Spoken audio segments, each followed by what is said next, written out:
જય શ્રી કૃષ્ણ મિત્રો. ધૃતરાષ્ટ્ર ઉવાચ. મહાભારતનું મહાયુદ્ધ શરૂ થવાની ક્ષણ આવી પહોંચી છે.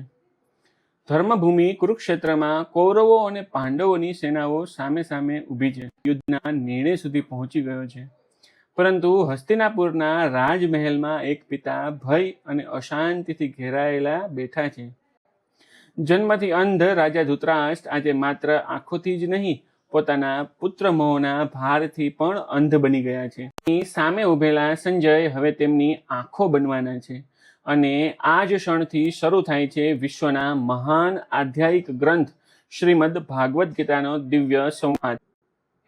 શીખ ધર્મથી વિમુખ થયેલા નિર્ણયનું પ્રથમ પરિણામ મનની અશાંતિ છે.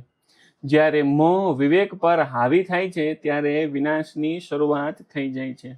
આગળના ભાગમાં ધર્મક્ષેત્રે કુરુક્ષેત્રે ભગવદ્ ગીતાના પ્રથમ શ્લોકનું ગૂઢ અર્થ મારા પોતાના દ્રષ્ટિકોણથી આપની સમક્ષ રજૂ કરીશ.